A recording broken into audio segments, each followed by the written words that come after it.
Assalamualaikum warahmatullahi wabarakatuh. Bertemu lagi dengan Mr. Yusuf dalam pelajaran IPA. Melanjutkan pertemuan kemarin, yaitu proses perkembangbiakan secara generatif. Are you ready?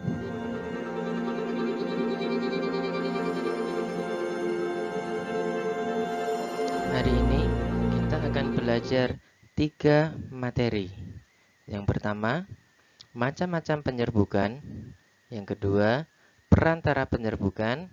Yang ketiga, penyebaran biji.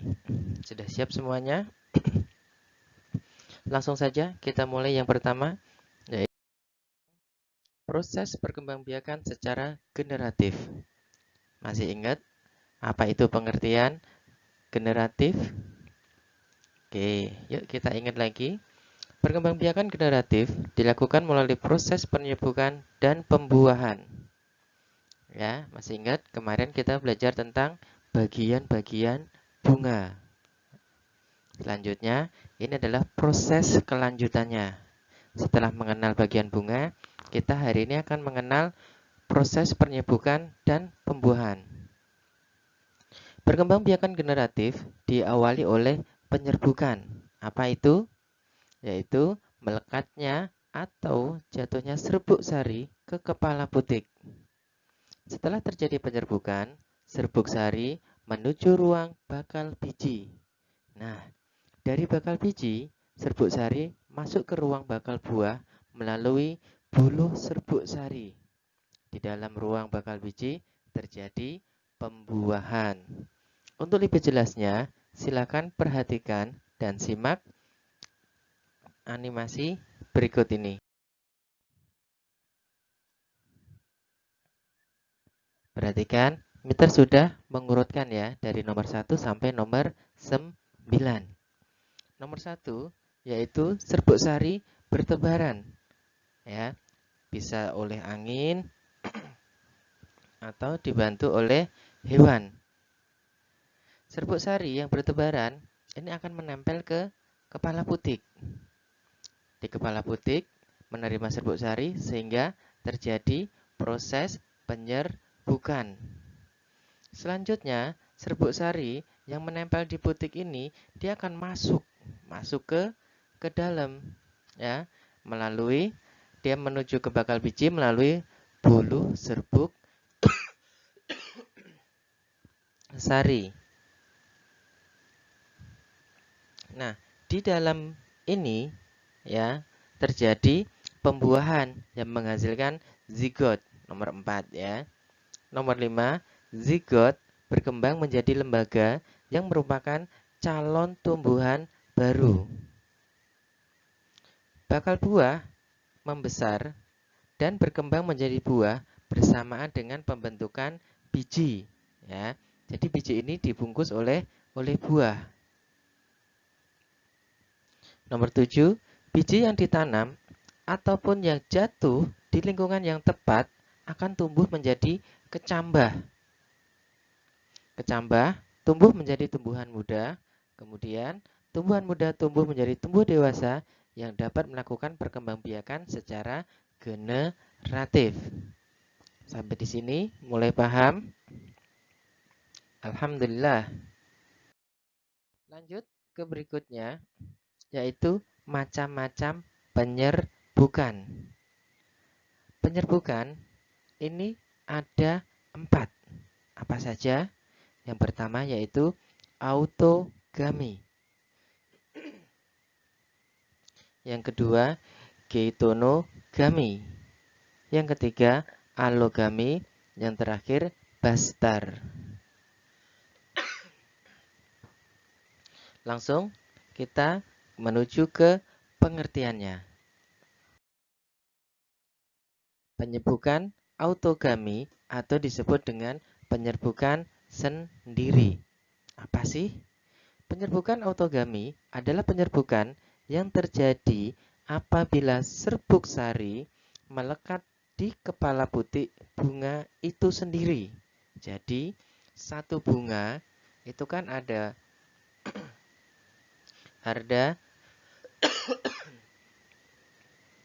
ada benang sari dan ada putik. Nah, serbuk sari di benang sari ini menempel di kepala putik di bunga itu sendiri. Satu pohon ada banyak bunga, tapi yang terjadi penyerbukan sendiri ini ya di bunga itu sendiri. Satu bunga itu terjadi penyerbukan di bunga itu sendiri. Bunga yang melakukan autogami memiliki bentuk bunga yang khas sifatnya, yaitu meskipun bunga sudah mekar, putiknya tetap terlindungi oleh bagian-bagian bunga lainnya sampai terjadi penyerbukan sendiri. Ini contohnya ya. Bunga itu melakukan penyerbukan ya di bunga itu sendiri. Paham? 2, yaitu penyerbukan tetangga. Geitonogami. Apa itu tetangga? Penyerbukan geitonogami adalah penyerbukan yang terjadi apabila serbuk sari dari satu bunga jatuh di kepala putik bunga yang lain yang masih dalam satu tumbuhan. Kalau tadi penyerbukan sendiri itu satu bunga, kalau ini antar bunga tapi masih satu pohon. Ya. Satu pohon ada banyak bunga, ya. Nah, ini antar bunga dalam satu pohon. Itu namanya penyerbukan tetangga. Antar bunga satu pohon. Itu yang mudah dipahaminya. Jadi tumbuhan yang melakukan penyerbukan tetangga adalah kematangan bunga jantan dan betina yang tidak bersamaan. Nih, animasinya ada 2 bunga dalam satu pohon. Bisa terjadi? Bisa, ya. Lanjut ke nomor 3. Penyerbukan silang atau alogami. Penyerbukan silang. Apa itu? Penyerbukan silang atau alogami adalah penyerbukan yang terjadi apabila serbuk sari jatuh di kepala putik bunga pada tanaman atau pohon yang berbeda, tapi masih satu jenis. Misal, mangga satu dengan pohon mangga lainnya. Ya, itu masih sama. Sama-sama pohon mangga, ya. Animasinya seperti ini. Sama-sama pohonnya sama, jenisnya sama, tapi beda pohonnya. Yang satu ada di pohon sini, yang satu lagi pohon sana. Misalkan ada 2 pohon sama-sama berbunga, ya. Bisa nggak terjadi? Bisa. Bisa terjadi karena lebah, karena hewan, ataupun juga karena angin. Ya. Sampai sini paham? Lanjut 4, yaitu penyerbukan bastar. Apa itu penyerbukan bastar? Penyerbukan bastar adalah penyerbukan yang terjadi apabila serbuk sari jatuh di kepala putik di bunga yang berasal dari tumbuhan yang berbeda varietasnya.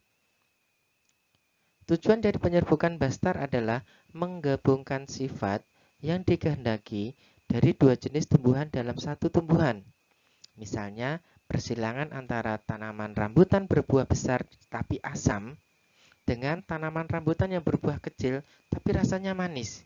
Nah, dari 2 varietas ini, satu besar tapi asam, satu kecil tapi manis. Nah, ini bisa disilangkan nggak nih? Bisa. Nah, ini ya, kita menyilangkan.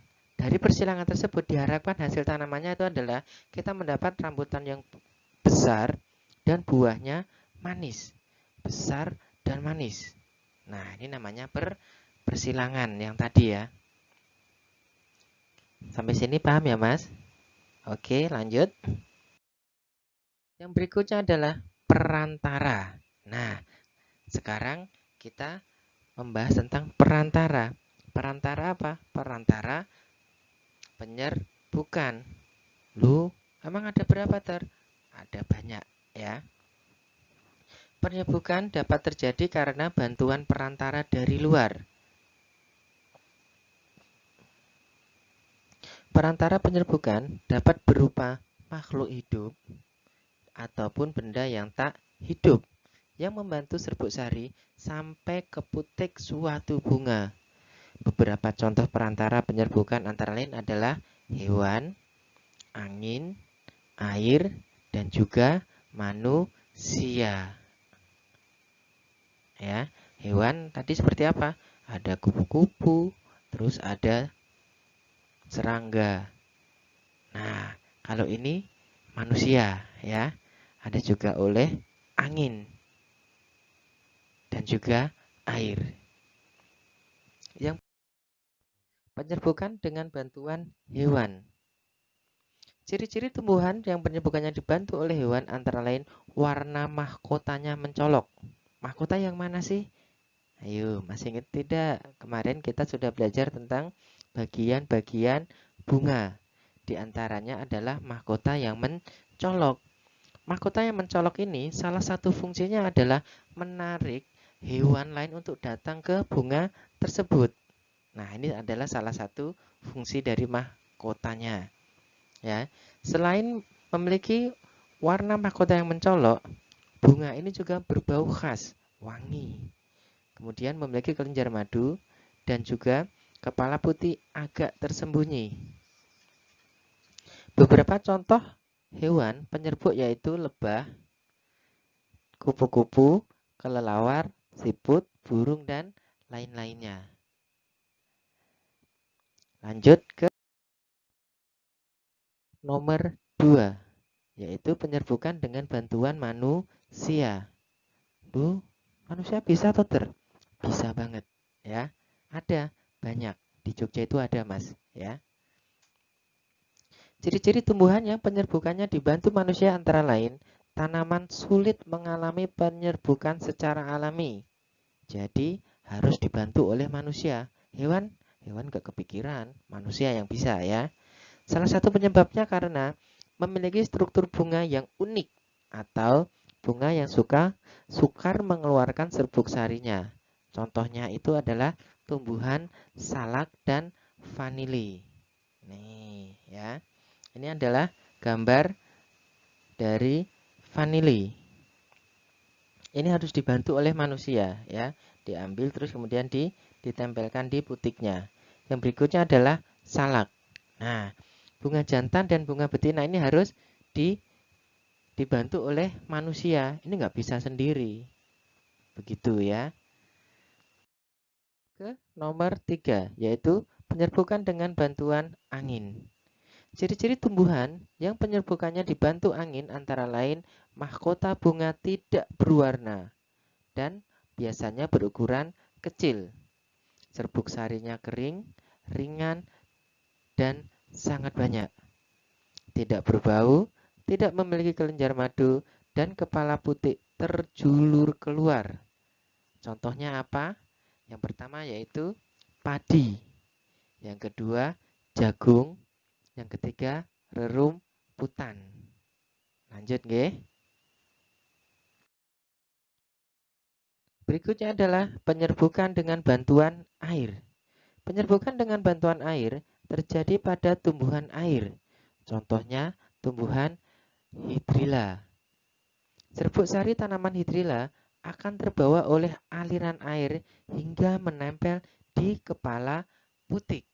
Nih, ada yang pernah lihat tanaman ini? Kalau Mr. C kayaknya udah pernah ya, tapi tidak memperhatikan nih. Oke.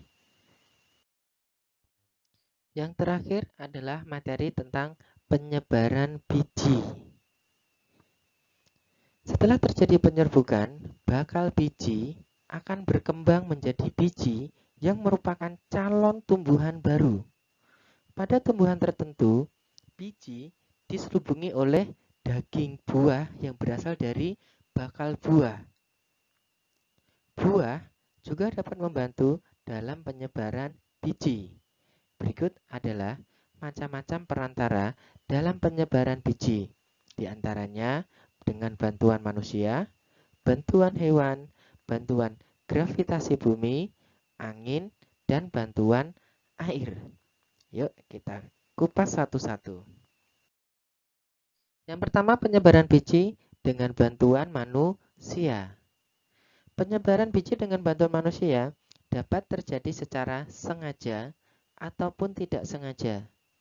Penyebaran biji yang tidak sengaja dilakukan oleh manusia jika biji tumbuhan tersebut memiliki bentuk yang mudah melekat pada pakaian yang dipakai oleh manusia. Contohnya rumput. Sementara penyebaran biji dengan sengaja, nah ini sering dilakukan manusia ya, terutama dalam bidang pertanian. Contohnya apa? Contohnya yang pertama adalah padi ya, yang kemudian jagung dan tanaman lainnya.